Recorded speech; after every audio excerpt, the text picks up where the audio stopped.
법궤 혹은 언약궤라고도 하는 여호와의 궤가 이스라엘의 원수인 블레셋 손에 넘어갔습니다.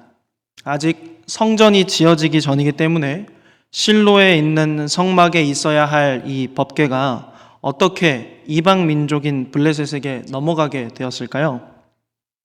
이스라엘은 블레셋과 전쟁 중에 있었습니다.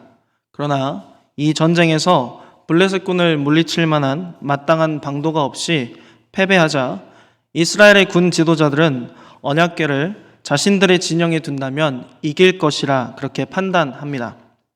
어떤 근거에서 그랬는가 성경은 자세히 기록하고 있지는 않지만 아마도 자신들의 조상이 광야에 있을 때나 가나안 땅을 정복했을 때를 기억했던 이들은 여호와 하나님의 임재인 상징인 법궤가 자신들의 진영에 있다면 하나님이 이 전쟁에 개입하셔서 원수들을 물리치도록 도와주실 것이라 생각했던 것 같습니다.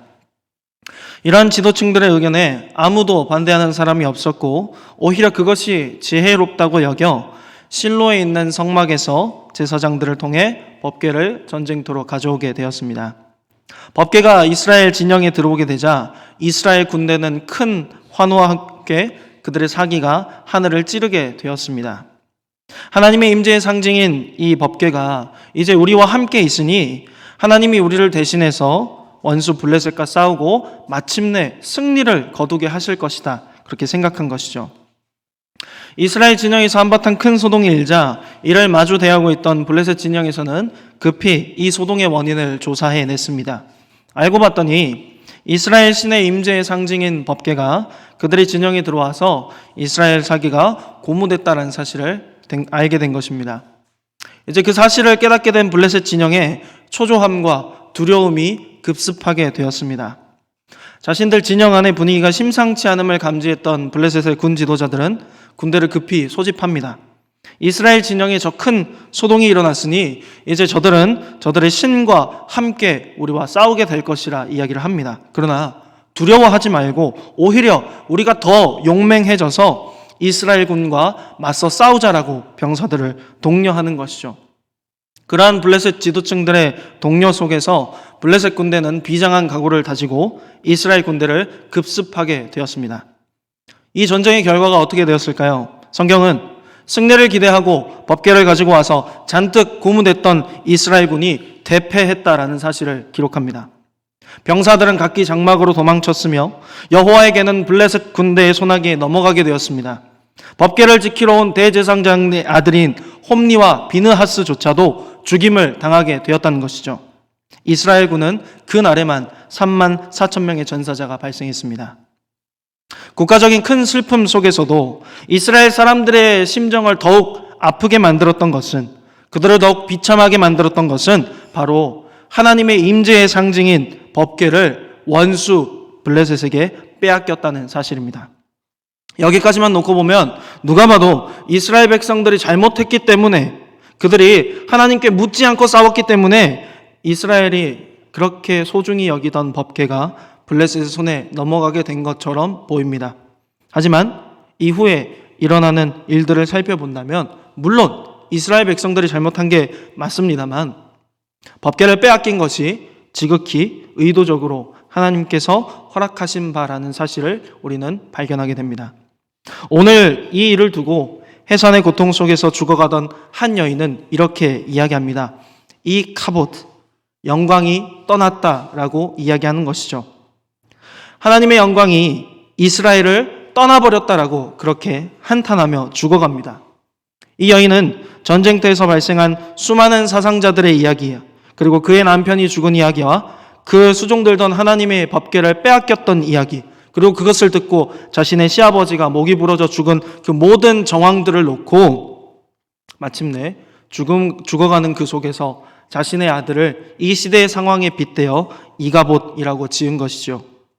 이스라엘 민족 역사상 가장 치욕적이고 비참하고 안타까운 일이 발생한 것이기에 당연히 우리는 하나님의 영광이 이스라엘을 떠나버렸다라고 그렇게 말하는 그 여인의 말에 수긍할 수도 있겠습니다. 그러나 그건 어디까지나 우리의 시선에서 그러하다라는 것이죠. 빼앗아온 법궤는 블레셋 신 다곤의 신전의 전리품으로 보관되게 되었습니다. 당시 고대 근동에서 전쟁 후에 전리품 중에서도 특별히 종교적인 유물은 승리한 국가의 신이 모셔져 있는 신전에 보관하게 되어 있었습니다. 당시 사람들은 국가와 국가 간의 전쟁이 신들과 신들의 전쟁이라고 생각했기 때문이었습니다. 따라서 빼앗은 종교적인 물품을 자신들의 신전에 보관하는 그러한 행위는 우리의 신이 우리에게 진 신보다 더 강하다라는 것을 보여주면서 자국의 백성들의 신앙심을 고취하려는 의도가 있었다는 것이죠. 그런데 자국의 신을 더 강하다고 여기면서 이스라엘 하나님의 법궤를 자신들의 신의 신전에 놓았던 그 블레셋에 아주 불미스러운 일이 발생합니다. 자신들이 그렇게 자랑했던 다곤의 신상이 여호와 하나님의 법궤 앞에 엎어지게 되는 것이죠. 이게 하루 이틀이면 그냥 세우면 그만인데 이제는 아예 박살이 나버려서 세울 수조차도 없게 되었습니다. 뿐만 아니라 그 일들을 기점으로 해서 다곤의 신이 놓여져 있는, 그러니까 더 정확히 말하면 여호와의 궤가 놓여져 있는 도시마다 악성 종기들로서 모든 시민들이 고통을 받게 됩니다. 이 현대 요술로는 도저히 감당할 수 없었던 그 악성 종기의 재앙 속에서 블레셋 지도부는 긴급히 회의에 들어갔습니다. 그 회의 속에 지도부들은 제사장들과 점술가들을 불러놓고 도대체 우리가 이 일을 어떻게 해결해야 하겠는가 묻습니다. 그때 다곤을 섬기던 이방신의 제사장들은 이러한 의견을 내어놓습니다. 아마도 우리가 원인을 규명할 수 없는 이 일은 이스라엘의 신이 우리에게 분노했기 때문에 이런 일들이 발생했을 것이다 라고 이야기하는 것이죠. 이들은 놀랍게도 먼 옛날 이스라엘 백성의 조상들이 이집트에서 해방됐을 때 이집트가 거의 붕괴 수준에 처했던 일들을 예시로 들면서 자신들의 말을 이어나갑니다. 이스라엘 백성들이 이집트에서 나가지 못하자 이스라엘의 신이 이집트에 대재앙을 일으켜서 이집트와 파라오를 박살냈던 것들을 기억해서 부디 우리는 그러한 재앙을 면해야 되지 않겠냐고 이야기하는 것입니다.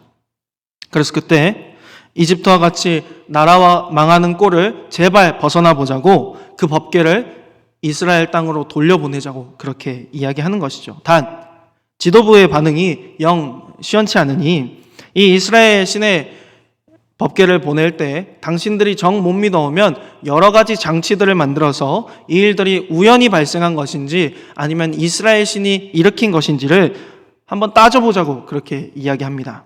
여기에 찬성한 지도부는 그 즉시 제사장들의 말을 듣고 여러 가지 장치를 준비해서 법궤를 블레셋에서 이스라엘로 보내게 됩니다. 그들이 마련했던 장치는 첫 번째로 멍에를 메어보지 않은 소 2마리로 이 수레를 이끌게 하는 것이었습니다. 둘째로 그 소들은 젖나는 소, 그러니까 즉 출산한 지 얼마 되지 않은 암소여야 합니다. 셋째로 송아지들을 그 어미에게서 떼어서 집으로 돌려보내야 합니다. 넷째로 베세메스로 가는 길 동안 그 어떤 사람도 이 소들을 안내하지 않는 것이었습니다. 그렇게 이 수레에 여호와의 길을 싣고 그리고 또 여호와 신을 달랠 만한 속건제 제물들을 준비해서 그것들을 모두 수레에 실은 이후에 이 블레셋 지도부들은 여호와에게를 이스라엘로 돌려보내게 됩니다. 이제 준비된 소들에게 멍에를 매게 하고 소가 알아서 출발하게 합니다. 멍에를 메어보지 않은 소는 그 멍에가 매우 불편하므로 거슬리면 움직이지도 않을 거고 또 소가 2마리이기 때문에 각기 다른 방향으로 가고자 하면 절대 수레는 원하는 바대로 움직이지 않을 겁니다. 둘째로 모성애가 가장 강한 시기에 새끼를 떼놓는다면 어미소는 어떻게 해서든지 그 울부짖는 자기 새끼를 챙기고자 제 마음대로 가서 수레가 베세메스에 도착하지 않을 것입니다. 셋째로 소들은 자기 영역을 떠나서 한 번도 가보지 않은 길을 스스로 갈 수 없는 그러한 짐승이기 때문에 정말로 여호와께서 그 소들을 베세메스로 이끌지 않는다면 이 수레는 결코 베세메스로 가지 않을 겁니다. 이렇게 블레셋은 과연 그들에게 발생한 이 국가적 대재앙이 진짜 이스라엘의 신이 일으킨 것인가 아니면 그저 우연히 일어난 것인가를 판단하기 위해 두 암소의 움직임에 이목을 집중합니다. 그들이 그렇게 하였을 때 오늘 본문 12절은 무엇을 말하고 있을까요? 본문의 12절을 함께 읽습니다. 암소가 베세메스 길로 바로 행하여 대로로 가며 갈 때 울고 좌우로 치우치지 아니하였고 블레셋 방백들은 베세메스 경계선까지 따라가니라. 아멘. 암소는 베세메스 길로 바로 갔습니다.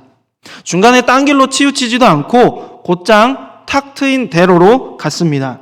그리고 마침내 베세메스의 경계석이 있는 여호수아라는 사람의 밭에 도착하자마자 그 소들은 멈춰 섰습니다.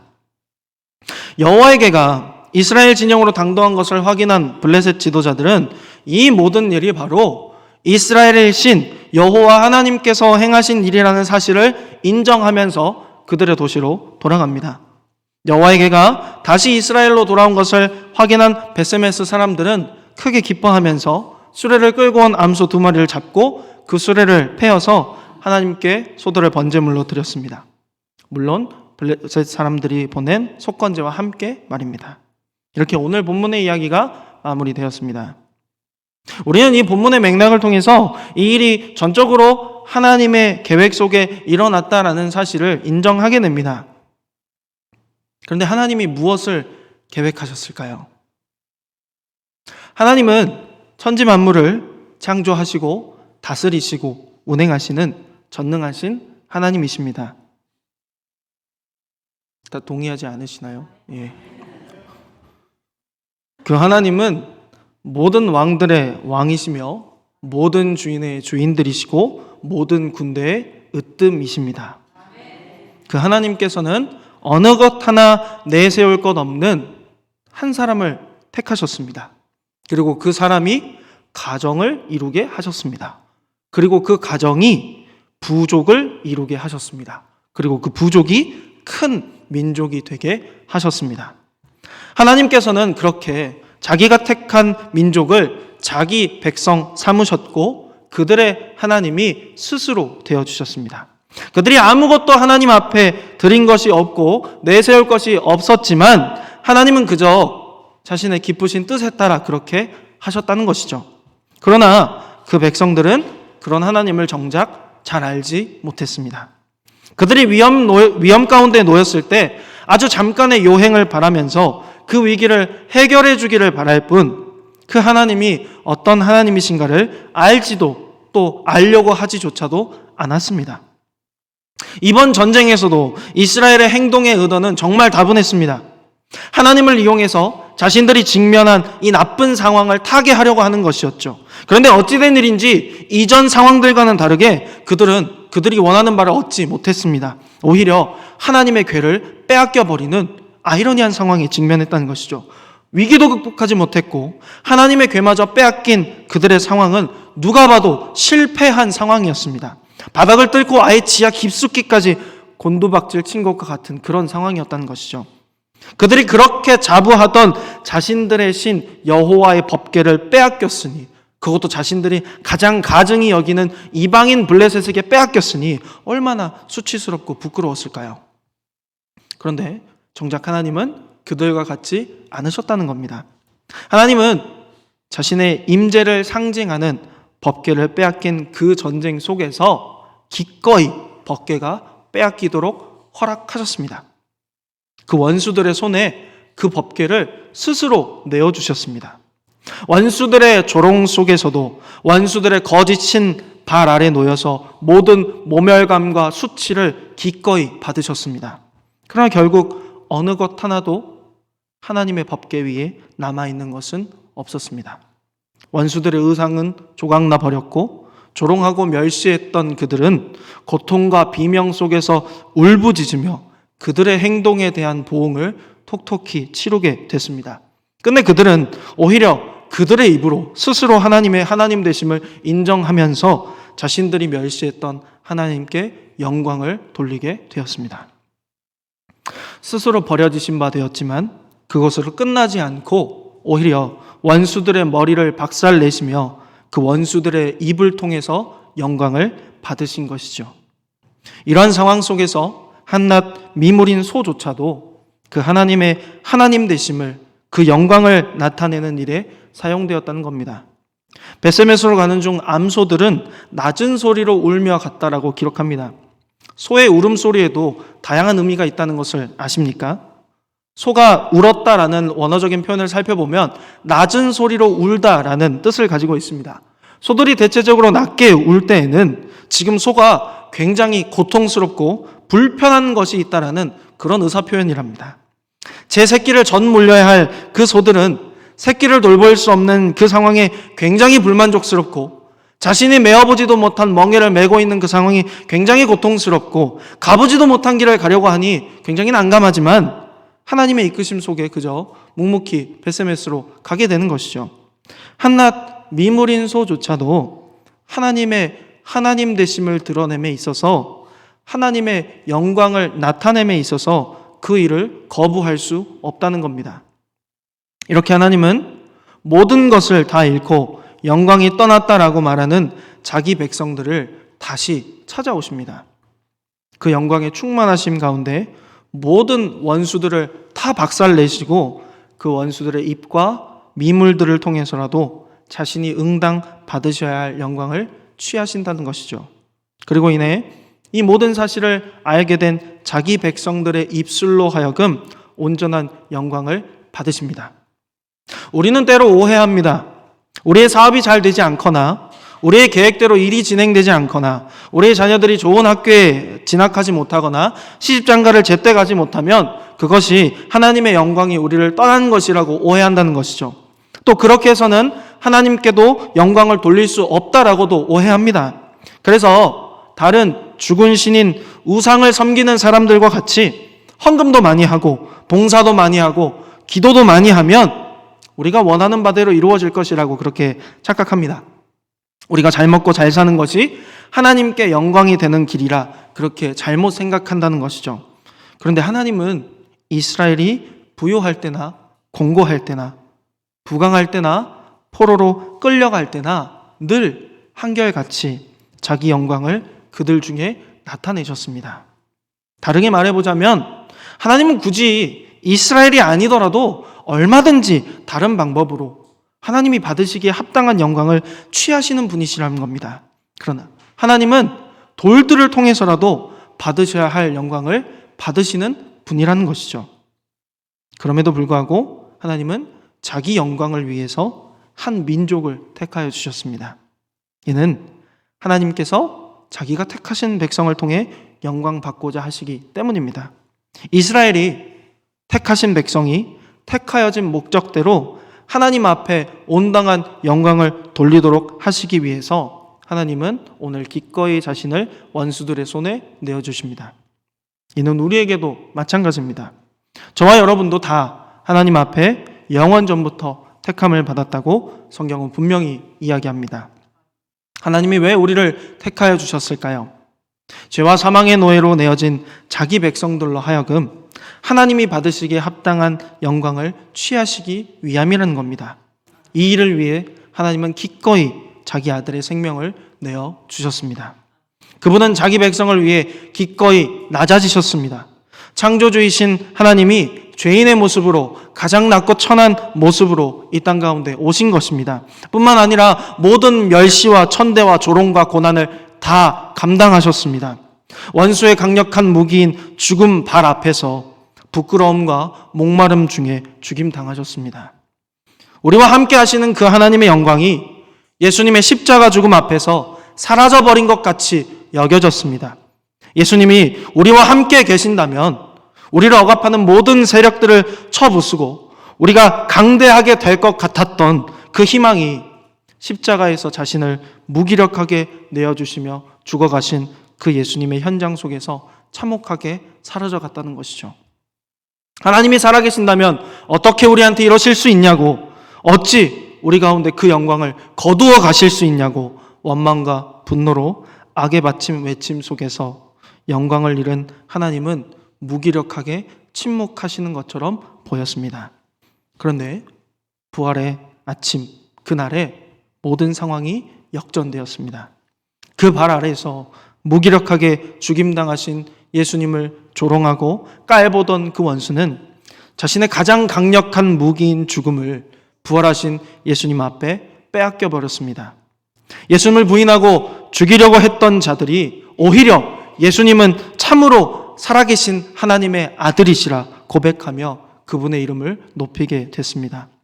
부활하신 예수님을 만난 사도들과 교회는 부활하신 예수님에 대한 확신을 가지고 교회의 사명에 전력하며 심판의 주로 다시 오실 예수님을 고대하며 그들의 모든 것을 다해 하나님께 영광을 돌리며 살아냈습니다. 이제 이 놀라운 구원의 일들을 우리에게도 보이시고 믿어지게 하셨답니다. 말씀하신 대로 부활하신 예수님은 말씀하신 대로 세상의 끝날에 심판의 권세를 지니고 다시 오실 것입니다. 그날에는 하나님을 대적하며 예수님을 비방했던 모든 원수들이 영원한 지옥 불못에 던져지는 형벌에 처하게 될 것입니다. 사탄 마귀도 머리가 박살이 나서 영원한 지옥 불못에 던져지게 될 것입니다. 그들은 심판주로 오신 예수님을 보며 그 지존하신 영광과 위엄 앞에 엎드리게 될 것입니다. 그리고 마침내 택하신 성도들 앞에서도 마땅한 영광을 받으실 것입니다. 그 눈에 눈물을 닦아주시며 다시는 애통하는 것이나 곡하는 것이나 아픈 것이나 저주가 없는 가운데 거룩한 도성 새 예루살렘에서 수많은 흰옷 입은 무리가 영원 무궁토록 올리는 찬양과 영광을 받으실 것입니다. 이와 같이 저와 여러분은 하나님을 섬기도록 택함을 받은 하나님의 백성들이요 자녀들입니다. 우리가 하나님의 자녀됨은 그저 하나님의 기쁘신 뜻의 따름입니다. 우리를 백성 삼으신 하나님은 마땅히 그 백성된 우리를 통해 받으시기에 합당한 영광과 존귀를 받으실 것입니다. 이는 곧 우리의 모든 말과 우리의 모든 생각과 우리의 모든 행동이 그 끝이 하나님께 영광이 되는 것을 의미합니다. 그러나 우리는 하나님이 우리에게 받으시고자 하는 영광을 때로 오해합니다. 우리가 하나님께 영광을 돌리기 위해서는 자꾸 무엇인가를 하나님께 드릴 것이 있어야 한다고 오해합니다. 높은 지위에 오르거나 경제적 능력이 탁월해야 한다거나 거창한 헌신들이 있어야만 하나님이 영광을 받으실 것이라 생각합니다. 그러나 하나님은 오히려 아무것도 내세울 것 없는 자기 백성을 위해 기꺼이 자신을 내어주시는 그런 하나님이십니다. 아이러니하게도 그런 하나님을 원수 사탄 마귀가 알고 있습니다. 블레셋 사람들도 알고 있습니다. 하다못해 소도 알고 있습니다. 그런데 정작 택함을 받은 우리만 모르고 있다는 것이죠. 하나님께서 진정으로 무엇을 받기를 원하시고 무엇으로 기뻐하시는지를 우리는 오해하고 모르고 있다는 겁니다. 하나님이 받고자 하시는 영광은 우리가 무엇인가를 힘써 이루어서 얻어서 그것을 드리는 것이 아닙니다. 오히려 무능력하고 불완전한 상태에 놓여 있다 할지라도 상한 갈대와 같고 또 꺼져가는 심지와 같은 그런 우리를 긍휼히 여겨주셔서 자기 아들의 피값으로 구원해 주신 그 하나님의 놀라운 구원의 일을 하나님만이 하실 수 있는 그 일을 높이는 것만을 원하신다는 것이죠. 그렇다면 우리가 높여야 할 일은 무엇일까요? 그 일은 바로 십자가입니다. 전에 우리는 이 거룩하신 여호와 하나님 앞에 결단코 설 수 없었습니다. 그럴 자격도 없었고 그럴 담력도 없었습니다. 왜냐하면 우리가 바로 그 예수님의 십자가 아래에서 무기력하게 버림받으시고 죽임당하신 그분을 비방하고 조롱했던 자들이기 때문입니다. 그러나 오직 우리를 위해 낮아지시고 버려지신 예수님은 그런 우리를 불쌍히 여겨주시고 우리의 눈을 들어 자기 백성을 위해 기꺼이 생명도 아낌없이 내어주시는 십자가의 영광을 바라보게 하셨습니다. 보좌에서 세세토록 영원히 찬양받으실 그분이 하늘 보좌를 버리시고 가장 낮고 천한 모습으로 우리 가운데 오셔서 우리와 함께 하시며 우리 죄를 위해 죽임당하시고 다시 사신 그 명백한 사실인 십자가로만 우리가 기뻐하고 그것만 전하는 것을 원하시기 때문입니다. 그러므로 사랑하는 성도 여러분, 이제 말씀을 맺습니다.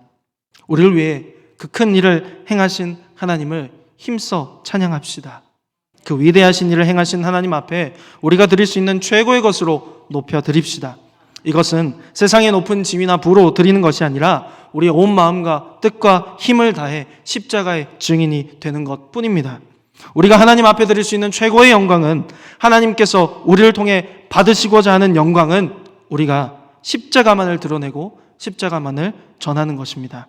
나 같은 죄인을 살리신 하나님이 불쌍히 여기사 자기 아들을 버려 나를 살리신 그 큰 은혜와 사랑을 힘써 증언하는 것입니다. 하나님의 영광을 이용해서 내 주머니를 채우고 내 배를 불리는 것이 아니라 십자가를 전하기 위해서 기꺼이 나의 생명조차도 조금도 아깝지 아니하게 내어드리는 것입니다.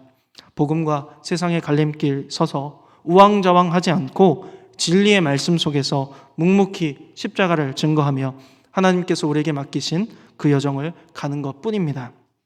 그러므로 사랑하는 성도 여러분, 저와 여러분이 부끄럽지 않는 십자가의 증인들 되시기를 축복합니다. 우리가 살아 숨쉬는 동안 끊임없이 십자가만을 증거하기를 축복합니다. 그리하여 우리가 증거하는 이 십자가를 통해 오직 하나님께만 영광 돌리는 이 양의 모든 가족들 되시기를 주님의 이름으로 축복합니다.